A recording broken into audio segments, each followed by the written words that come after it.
Hi everyone, my name is Cody, and I used to lost interest in everything and had a boring life. Well, I was an ambitious man who always moved forward and wanted big achievements in his lifetime, but it turned out life was not that easy. There was a time when I kept trying my best in everything, my work, my love life, and my hobbies, just to realize I wasn't good at anything. The more I tried, the more I failed. Soon, I started to lose my patience and became lazy and bored, like I didn't even know the meaning of my life anymore.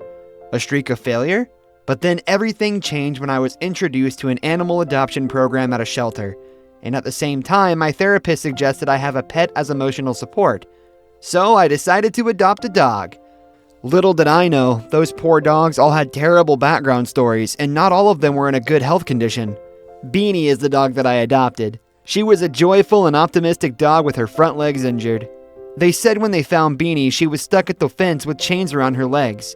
It seemed like Bennie's old owner tied her there so she couldn't follow them when they moved away. Bennie was left there for quite some time until the rescue team saved her. At that point, her tied legs were seriously damaged, and when I received Bennie, she was getting treatment for those wounds. So, how could an injured dog help me with my problem? Didn't it make me busier to take care of Bennie?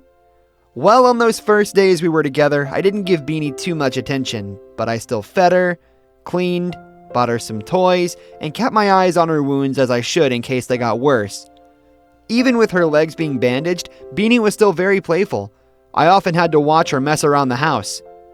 Bennie! Sometimes she annoyed me and had no idea about private spaces. Other times she played dumb. Bennie, are you eating my cookie? Bennie!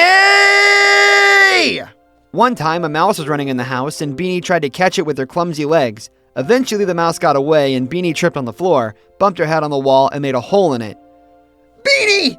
Are you okay? Don't worry, the wall was polypropylene, so Bennie's head was okay. The other time when I was on the couch, it seemed like Bennie wanted to sit next to me, but she couldn't jump, so she just sat on the floor and waved her legs like she was trying to fly. It was hilarious. My gosh, you look like a hairy penguin. I even caught her falling asleep while eating sometimes. It must be hard to stand on bandaged legs all day, so she just had a weird sitting pose to eat. Maybe Bennie was a bit more tired than usual that day. She fell asleep and her head was dipped in her food bowl, and each time she snored, it made a funny sound. It used to be very depressing in my house before, but I guess Bennie was the one who changed the atmosphere. My life was getting more and more interesting with her. I just wanted to get off work quickly and come home to see Bennie. She's always waiting for me at the front door. It's just so exciting, you know? And it would be great if Bennie's legs were fully healed. I could take her on a walk and bet that she would love it. But bad things just kept happening. Like, sometimes I'd wonder if I'd been cursed or something. 2 weeks after Bennie moved in with me, she suddenly became staggering. Her movement was getting harder for herself. It happened one day when I made some breakfast for us. Normally, Bennie would run very fast when I called her, but that morning she didn't appear. Bennie? Bennie, come here! Breakfast is ready! Bennie?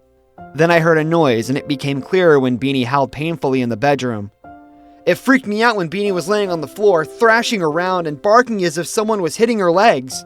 She didn't even let me touch her, and I had to take her to the vet right away. I'm sorry, but I need to take you to the vet. Don't worry, you'll be okay. After checking, the doctor had some really bad news. Bennie's legs got infected and were about to be necrotized. She must be in incredible pain. Now, there was only one choice to save Bennie. Her front legs had to be removed before the necrosis spread. Can you imagine that? Bennie's life without her front legs. It really concerned me. How could she move? How could she stand? Why is life so unfair to her? But the hurtful decision was made, and they took off Bennie's front leg to save her. I wish I knew how Bennie feels. Did she feel scared, or would she feel thankful for being alive? I could tell you how she struggled with the pain when the anesthetics were out of their effect. Bennie had to stay at the vet for a few days before I could bring her home. Without Bennie, the house was back to how it was before. Empty, quiet, and boring. For a while, I thought about the failure that haunted me. Maybe I didn't take care of Bennie well enough. If she had some other owner, maybe her legs wouldn't be infected and she could jump around for joy right now. I was a failure owner for sure. That was what I thought. When I came to pick Bennie up, it wasn't easy at all. Bennie without her front legs looked at me and tried to be excited while struggling with the pain. I'm here, Bennie. You're safe now.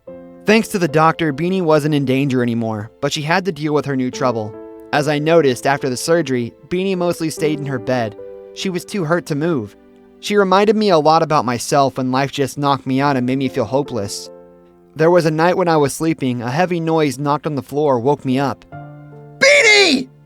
Bennie tried to get out of her bed and fell hard on the floor. You alright? I'm here, Bennie. Shh. It took the pain a few minutes to go away and she could finally rest in my arms. It came as another concern for me. What if when she was fully recovered, she wouldn't know how to walk again and be joyful as she used to be? But Bennie proved me wrong. This dog has a strong will. She tried her best to crawl out of her bed to make me happy. She remembered how to make me laugh and she tried to do that, except that she couldn't because her front legs were gone. It was just a hard feeling for me. While I was in my sad period, Bennie showed up and in some way she made my life brighten up. And what kind of owner am I if I couldn't help her back? I will help you, Bennie. You can do it! I will always be here, so don't worry, baby. We tried so hard to help Bennie stand on her back legs, and the process took a long time. I could tell how excited she was when finally she could do it. Haha, yes! You did it, Bennie!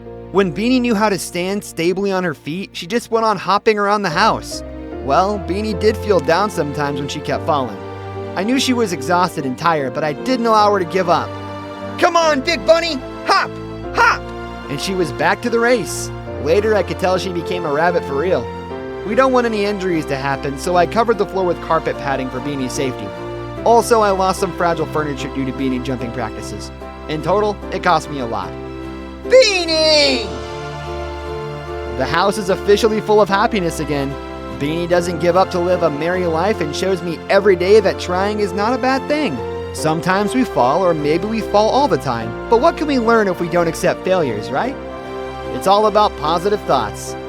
Yes, maybe I will keep falling and Bennie won't ever have her legs back.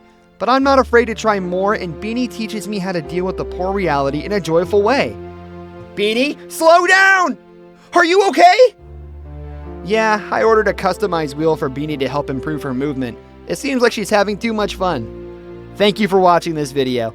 If you have any stories about you and your pets, please share them in the comments. You know we love to hear them. For now, goodbye.